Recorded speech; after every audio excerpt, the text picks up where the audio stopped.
16 offensive rebounds for them, too many. So there are things to work on. 38 threes for us, a little light. Want to get to the 50 number is my new number. So, but all in all, thought they needed a game where they started to feel themselves a little bit.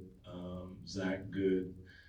Shout out to Trey Lyles coming in and really taking care of business, staying ready. That was big time professional performance. Jake LaRavia, zeros across the board, plus 28. Big time on the defensive end, like all the little things that help you win. We did a lot of those tonight. Yeah. You just mentioned that like 50 marker for threes. Just curious kind of what the process was like of coming to that point, and obviously seeing a night like tonight from Zach, I'd imagine being a reason that you search for a higher number there and see him go 8 of 9 from 3.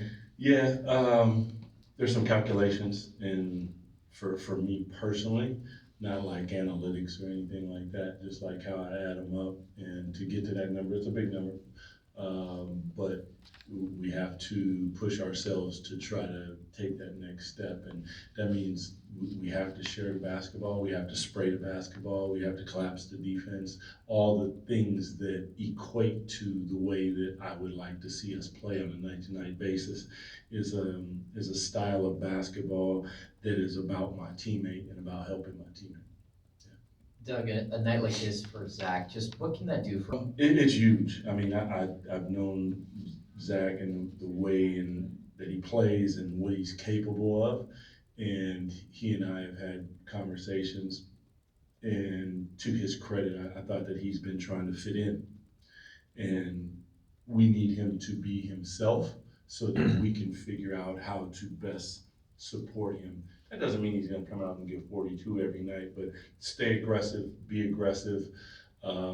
Once all of a sudden the trigger is pulled and they begin to hit you with double teams and all those different things, share the ball, guys will make shots, and that's it. But it was really good to see. I mean, once one went in and then another one, I was like, okay, he's probably going to go heat check here, and it was just really good to see.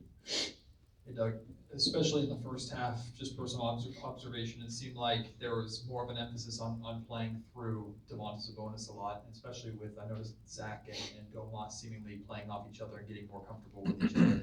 Was it an emphasis to play through him tonight, and how important has it been over the practice days to get those new guys comfortable with Domas and the way he plays? I mean, I always want to play through Domas. He's a special player. If we play 5, we play through him and he's on the perimeter. I think that trying to play 4 is a little different because now he catches it at the elbow, and that reminds me of Webb and Blade and the ability to split and him to make plays from that position. And he's willing to shoot the 3 at the same time, but he's a little bit closer to the basket if he wants to pull up and shoot that jump shot. He's got guys on simple back doors, but they're also playing out of 4 allows the ball usually to move from one side of the floor to the other. So we go to a second side, move the defense around. A couple people have touched the ball by now, and then we attack. Not to say that any of those initial movements aren't attack based, because that's one of the things that I didn't like that we would do sometimes is we just dribble handoff. Like, we don't want to just dribble handoff to dribble handoff. When I hand it off, I'm looking to attack. When I pass it, he's looking to attack. And I thought that there was a little bit more of that tonight, but to Domas's credit, he's catching the ball, he's looking for people, and we continue to build in that area. Coach, Keon obviously didn't finish the game, went down with an ankle injury. Just wanted to know if you had any update on what's going on with him.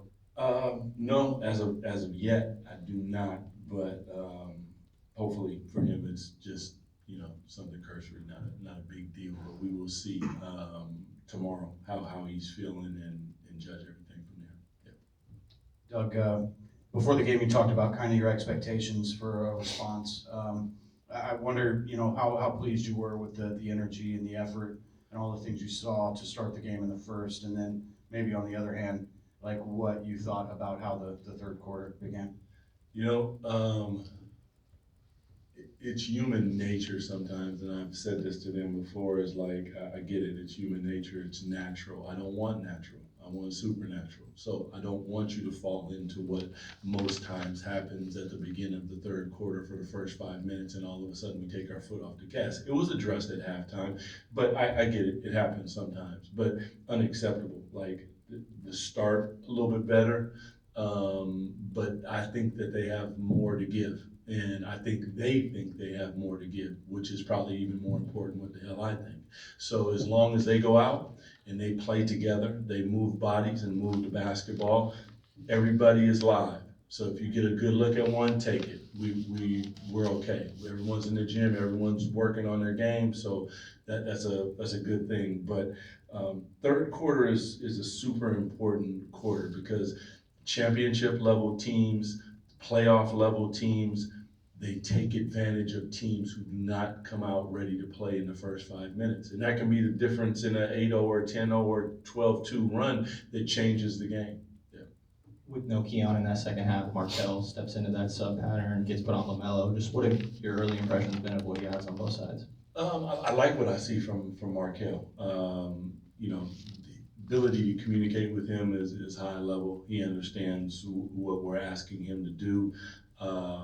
And just a long, athletic defender that can definitely help out. So between him and Jake LaRavia in those moments, I thought they did a really good job on them. Thanks, everyone. Appreciate Thanks, it. Have a good night.